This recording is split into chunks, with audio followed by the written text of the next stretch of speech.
clearly the events that took place last Sunday night, culmination of that as the president announced that Osama bin Laden was dead, have Americans and Congress re-examining our role in Afghanistan, also our role in our relationship with Pakistan and foreign aid going there. It is under the general topic of foreign aid that we welcome our next guest to the program. He writes, the international affairs budget always seems to be an easy target for politicians to aim their fire at. For one thing, most Americans think it makes up a huge part of our federal spending, even though it's really only about 1% of the budget. But it is something you're going to hear likely a lot more about. Joining us now is former Ambassador Mark Green, Senior Director of the U.S. Global Leadership Coalition. Mr. Ambassador, thank you for being here. Good morning. Good to be with you. And clearly, this is not just about Pakistan, but this is the time when people start re-examining what you're doing with your foreign policy budget because we are under economic stress. Does that usually cause some sort of, is there a correlation typically between economic stress, I guess, and our desire to get involved in a global level? Well, I mean, obviously these days we're facing lots of challenges. We're facing fiscal challenges. We're facing security challenges. And so there's some anxiety out there. And, everyone looks real carefully at our spending, and they should. The point that I'm trying to make is, as you said in your question, first off, people assume that our spending on the international affairs budget is dramatically more than it is. There was a recent survey that suggested that people think it's about 25% of the federal budget. It's about 1%. My point is that right now, that 1% is extraordinarily important to us.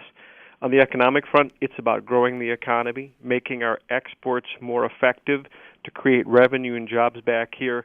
And, of course, right now, it's really important in terms of our security. General Petraeus, Admiral Mike Mullen, the chairman of the Joint Chiefs of Staff, have pointed out that as we go into this summer and we begin to, God willing, draw down our men and women in uniform, in order to do that and to preserve our successes, it's important that we have very strong, robust tools of diplomacy and development, the civilian side of national security. So, while it may be a tempting target, this is not the time to be doing it. We should be doing just the opposite. Is international affairs all under state and USAID, or is that where all of that budget money goes? No, the largest portions, but it's actually in a number of different agencies. But of course, state is the diplomatic lead agency, and so much of this goes under state. But USAID is the largest of our development agencies. Again, they're often tempting targets, but really important right now that these tools are strong. One of the most interesting things, the strongest supporters of the international affairs budget, the civilian side of national security, are often our military men and women. I mean, we have about 93 and 4-star generals who are consistent supporters of the work that we do.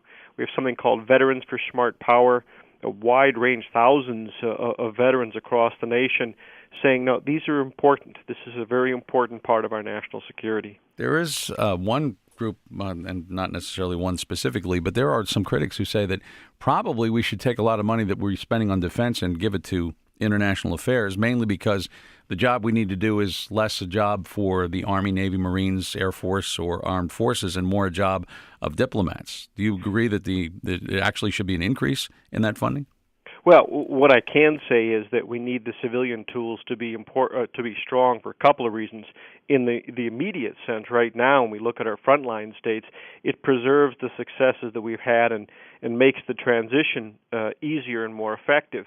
I would say in the long run, I often cite what a friend of mine told me that a military officer said to him. He said, look, send us in last.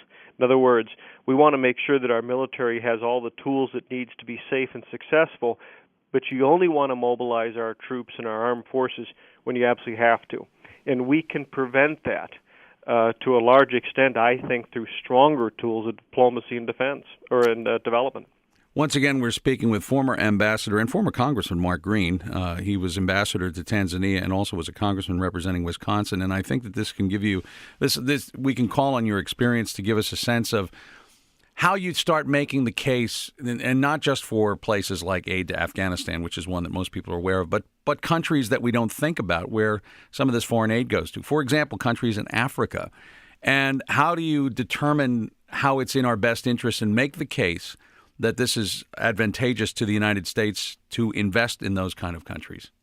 Well, it is on lots of fronts. On the security front, which is a lot of what we've been talking about, when we saw the recent news of Osama bin Laden, the embassy where I served, Dar es Salaam, Tanzania, was one of those that was struck by terrorism in 1998. So every day when I drove to my office, I saw those reminders of those who gave their lives in that terrible day during the embassy bombing. In the days and months and years since then, the partnership that we've made with Tanzania through our investment in diplomacy and defense has paid dividends in so many ways. First off, it's a stable, strong country that's been able to attack the sources of despair that extremists often exploit. But secondly, they're a consistent supporter of ours in taking on terrorism. And that, this is a time when we need friends as much as possible, that we feel, taking those steps so we don't have to overextend ourselves. Partners like Tanzania and Kenya and some of these other countries, which would be partners anyway, but are stronger in so many ways because of the dollars we invest. This is a time when we need them. Is it specific to each country? I mean, are there real specific plans as far as how that money is used that's targeted to specific countries? Well, it's a country-by-country approach. You take a look at the conditions, the challenges that they're facing. There is no one-size-fits-all, but that really is the job of our diplomats and our development officials. But the general idea is to go in and invest in infrastructure and healthcare. Is there a sort of a general philosophy of the best way to use these foreign aid dollars? Well, again, it depends on the country because in some cases it's helping to strengthen democratic institutions in those countries. But in other countries, it is attacking the causes of despair. Poverty does not cause terrorism. Very important point. However, poverty can lead to despair. And despair is a condition that sometimes the bad guys know how to exploit. If we can be seen as partnering with good leaders to fight those causes of despair, that's A, the right thing to do, but B, it's the smart thing to do. It is in our interest.